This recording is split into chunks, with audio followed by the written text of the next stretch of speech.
Village food চ্যানেলে সবাইকে নমস্কার এবং স্বাগত। আজ তৈরি করছি খুবই উপকারী আর স্বাস্থ্যকর একটি রেসিপি। নিম ফুল গ্রাম বাংলার খুবই জনপ্রিয় একটি রান্না, আর এই রান্নাটা এখন প্রায় হারাতেই বসেছে। অনেকেই খান না বা আশেপাশে গাছ না থাকার কারণে অনেকেই খেতেও পারেন না। তবে গ্রামে প্রায় প্রতি বাড়িতেই ছোটো বড় নিম গাছ রয়েছে, আর এই বসন্তকালে নিম ফুল ফুটে গাছে ভরে যায়। নিম ফুল বা নিম পাতা এই দুইটা উপকরণই খাওয়ার খুবই উপকারিতা রয়েছে। নিম গাছের পাতা যেমন উপকারী, তেমনি নিম ফুল খেতেও খুবই ভালো, খুব সুন্দর ঘ্রাণ রয়েছে, আর এটা রান্না করলে খেতে আরও বেশি সুস্বাদু হয়।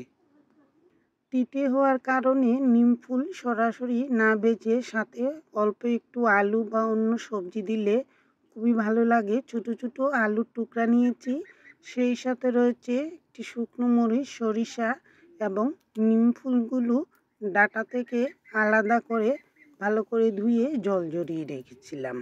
কড়াইতে পরিমাণ মতো তেল দিয়েছি, তাতে শুকনো মরিচ দিলাম আর অল্প করে সরিষা ফোড়ন দিয়েছি। যেহেতু তিতা জাতীয় রান্না, এতে শুকনো মরিচ অথবা এরকম অল্প একটু সরিষা ফোড়ন দিলে ঘ্রাণ খুবই সুন্দর হয়।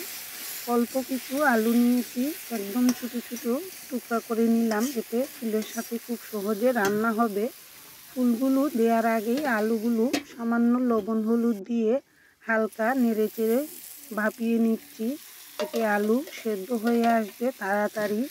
আর ভাপানো বা সেদ্ধ করা আলুর সাথে একেবারে শেষ পর্যায়ে ফুলগুলো দিলে রান্নাটা অল্প সময়েই তৈরি হয়ে যাবে। মাত্র 2 থেকে আড়াই মিনিট আলুগুলো সেদ্ধ করে নিয়েছি, তারপর হালকা নেড়ে চেড়ে দিয়ে এবার জল ঝরিয়ে রাখা নিম ফুল দিয়ে দিয়েছি আর সামান্য একটু চিনি। লবণ কম করেই দিলাম, কারণ ফুল মজে একদম কমে আসবে। আলুর আন্দাজ অনুযায়ী সামান্য লবণ দিলে খেতে খুবই ভালো লাগে।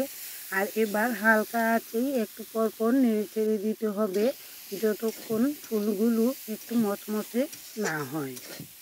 নিম ফুল নিম পাতার মতো এতটা তিতে হয় না, আর সামান্য কিছু নিজেদের পছন্দের সবজি দিয়ে এইভাবে শুকনো শুকনো ভাজি করলে খেতে এতটাই চমৎকার হয়েছে, বোঝাই যায় না এটা তিতা জাতীয় রান্না।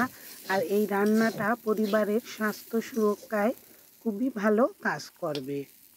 একেবারেই হালকা আছে একটু পরপর নেড়ে চেড়ে দিয়ে একটু মচমচে করে ভেজে নিলাম, এতে এই খাবারটা খেতে আরও বেশি টেস্টি লাগে আর তিতে অনেকটা কমে যায়। কেমন লাগলো নিম ফুলের এই রেসিপিটি জানাবেন। আর এই সময়টাতে অসুখ বিসুখ একটু বেশি হয়, নিম ফুলের বা নিম পাতা এভাবে রান্না করলে খেতেও ভালো লাগবে আর অনেক অসুখ বিসুখ থেকে মুক্তিও পাওয়া যাবে।